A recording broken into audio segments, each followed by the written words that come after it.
Hey, it's Magno, and I want to get right to it today because honestly, this is important. We're going to talk about something that completely, and I mean completely, changed my life. Books. But not just any books. I'm talking about the 5 American books. They pulled me out of one of the darkest periods of my life, and they fundamentally rewired my brain for the better. These books didn't just give me information. They gave me tools. They gave me hope. They gave me a new way to look at my own mind. They were my lifeline. I'm not just going to list these books for you. No, that's not what we do here. We're going to go deep. For each one, I'll unpack exactly why it hit me so hard. I'll explain the personal struggles it helped me navigate, and I'll share the single most powerful lesson I took away. This is the stuff I wish someone had told me years ago. So grab a coffee, get comfortable. We're about to have a real conversation about the words that can literally change your mental health. One chapter at a time. This is a two-way street. As we go through my list, think about the books that were lighthouses for you. The ones you picked up at just the right moment.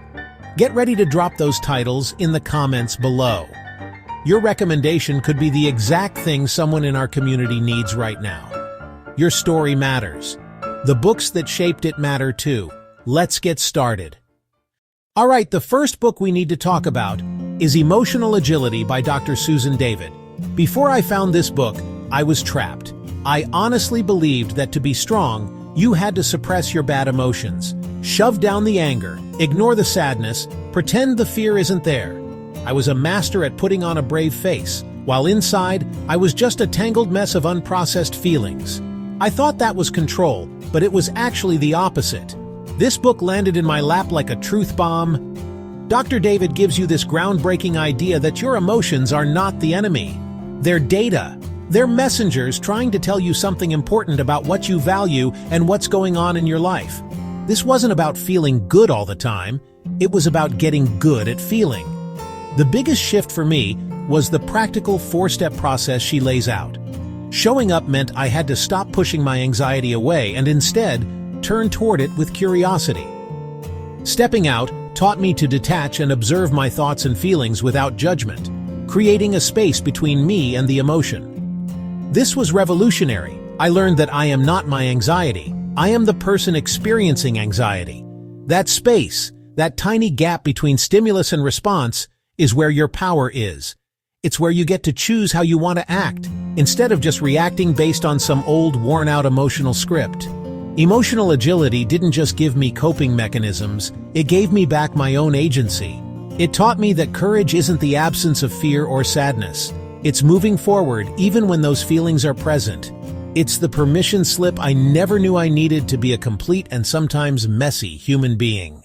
The next book is one that I recommend to literally everyone who tells me they struggle with anxiety or panic. It's Dare: The New Way to End Anxiety and Stop Panic Attacks by Barry McDonough. Now, if you've ever had a panic attack, you know it feels like you're dying. Your heart is pounding out of your chest. You can't breathe. The world starts to spin. My natural instinct, and probably yours too, was to fight it, to resist it with every fiber of my being. I would do anything to make it stop, which of course only made it stronger. Dare flips that entire script on its head. The Dare response, diffuse, allow, run towards, engage, is so counterintuitive it's brilliant. Instead of fighting the panic, McDonough tells you to invite it in. To say, okay anxiety, do your worst. Give me everything you've got. The first time I tried this, I was terrified. It felt like jumping out of a plane without a parachute. But the craziest thing happened. The moment I stopped fighting and just allowed the physical sensations to be there, they started to lose their power over me. The run towards step was the real game changer. It's about more than just acceptance. It's about actively seeking out the fear. If you're scared of the physical sensations, you actually tell your body, I want more of this. Let's really feel this racing heart. This isn't about being a masochist. It's about teaching your brain that these sensations, while uncomfortable, are not dangerous. You're rewiring that primitive fight-or-flight response by proving to your amygdala that there's no real threat. You're showing your brain that it's a false alarm. This book gave me my life back in so many ways. I used to avoid places and situations that I thought might trigger my anxiety. My world was getting smaller and smaller. Dare gave me the courage to step back into those situations, armed with a new mindset. It's not about getting rid of anxiety forever. It's about changing your relationship with it. It's about knowing that even if panic shows up, you have the tools to handle it. You can let it wash over you instead of letting it drown you. And that, my friends, is true freedom. Okay, let's talk about Brené Brown. Because you can't have a conversation about mental health transformation without mentioning her. The book that absolutely cracked my world open is The Gifts of Imperfection. Before reading this, my life was driven by a relentless pursuit of perfection. I thought if I could just be perfect, the perfect son, the perfect friend, the perfect employee, then I would finally be worthy of love and belonging. I was hustling for my worthiness every single day, and it was utterly exhausting. What Brené Brown does so brilliantly is she takes the concepts of shame and vulnerability, these things we spend our entire lives running from, and she holds them up to the light. She shows you that vulnerability isn't weakness, it's the birthplace of courage, connection, and creativity. Reading that was like an exhale I didn't know I was holding. I realized that my quest for perfection was really just a 20-ton shield I was carrying around to protect myself from ever feeling shame or judgment. The book is built around her 10 guideposts for wholehearted living, and they are powerful.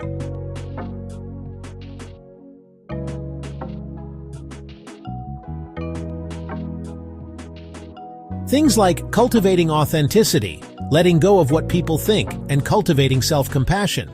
Letting go of perfectionism. These aren't just nice ideas. She gives you practices. For me, the idea of cultivating self-compassion was a foreign language. I was my own harshest critic. Brené taught me to speak to myself the way I would speak to someone I love. That alone changed everything. It softened the edges of my anxiety and self-doubt. Ultimately, The Gifts of Imperfection gave me the courage to be imperfect. It gave me permission to show up as my authentic, messy, sometimes scared self, and to know that I am worthy of connection exactly as I am. It's not about being flawless, it's about being real. This book helped me understand that my worth is not up for negotiation. It's my birthright. And letting that sink in, truly letting that into the core of your being, is one of the most profound acts of self-love you can ever undertake. While the other books we've talked about are incredible for shifting your mindset, sometimes you need a practical hands-on manual. You need exercises. You need worksheets. You need something that feels like a structured therapy session you can do on your own time. And that is exactly what the Anxiety and Phobia Workbook by Edmund J. Bourne is. This book is less of a narrative and more of a toolkit. It's the book I turned to when I felt overwhelmed and needed to do something, not just think about something. This workbook is dense, in the best way possible. It covers everything from relaxation techniques, breathing exercises, cognitive restructuring, and exposure therapy. It breaks down the science of anxiety in a way that is so easy to understand. Learning the physiological reasons, the role of adrenaline and the fight-or-flight response, was demystifying. It took the fear of the unknown out of my panic attacks. I started to see them as a biological process, not a sign that I was losing my mind. What makes this book so effective are the interactive elements. It's filled with self-assessment quizzes, charts to track your progress, and step-by-step instructions for different therapeutic techniques. I remember diligently filling out the cognitive distortion worksheets, identifying my negative automatic thoughts, then challenging them. I would literally write down the anxious thought, "I'm going to fail this presentation, and everyone will think I'm an idiot." Then write down evidence for and against that thought. It forced me to confront my own irrational beliefs. Managing anxiety is a skill. It requires practice. It's like going to the gym for your brain. You wouldn't expect to get strong after one workout, and you can't expect your anxiety to disappear after one worksheet. By consistently using the tools, I built mental and emotional resilience muscle by muscle. It provided the structure and action plan I desperately needed to turn theory into real, tangible change. It's a resource I still go back to. The final book on my list is one that I think every single person living in our modern go-go-go world needs to read. It's Burnout: The Secret to Unlocking the Stress Cycle by Emily and Amelia Nagoski. Before this book, I thought burnout was just about being tired from working too much. I thought the solution was simply to take a vacation or get more sleep. But I would do those things, and within a few days of being back in my routine, that feeling of exhaustion, overwhelm, and emotional depletion would come roaring back. This book taught me the single most important lesson about stress that I have ever learned. Stress and stressors are two different things. The stressors are the things that cause you stress. Your job, your bills, your family obligations. But the stress itself is the neurological and physiological response that happens inside your body. And here's the key. Dealing with your stressors does not complete the stress cycle in your body. You can solve the problem that caused the stress, but the stress itself is still trapped inside you. A cocktail of adrenaline and cortisol with nowhere to go. The Nagoski sisters explain that to avoid burnout, you have to complete the cycle. You have to give your body a signal that you have survived the threat and you are now safe. And they lay out exactly how to do that. Physical activity is the #1 most efficient way. Running, dancing, even just tensing and releasing your muscles. Other ways include deep breathing, positive social interaction, laughter, affection, or having a good cry. These aren't just fluffy self-care tips. They are scientifically backed mechanisms for completing the biological stress response cycle. This was a paradigm shift for me. I started building cycle-completing activities into my day, especially after stressful events. After a tense meeting at work, I wouldn't just stew in it. I'd take a brisk walk around the block. I started to understand that self-care isn't a reward you get after you've done all the hard work. It is a crucial part of the work itself. Burnout taught me how to work with my body's natural systems instead of constantly fighting against them. It's not about eliminating stress. That's impossible. It's about moving through it effectively so it doesn't get stuck and poison you from the inside out. So there you have it. Those are the 5 books that served as my guides, my therapists and my friends when I needed them most. From learning to be agile with my emotions, to daring to face my anxiety, to embracing my imperfections, to having a practical workbook, and finally to understanding how to complete the stress cycle. Each one gave me a different piece of the puzzle. And together, they helped me build a foundation for mental wellness that I stand on today. It's a journey, and I'm still on it, but these books were the lighthouses that showed me the way. Now, as I said at the beginning, this is a conversation. My story is just one story. Your story, the books that have shaped it, are just as important. The comments section of this video is now our community library. I want you to go down there and share the one book that changed things for you. Don't just drop the title, tell us why. What was the lesson that hit you the hardest? Your recommendation could be the exact lifeline that someone watching this right now is searching for. Let's build a resource for each other. Thank you so much for spending this time with me today, for allowing me to be vulnerable and share this part of my journey with you. It means the world to me.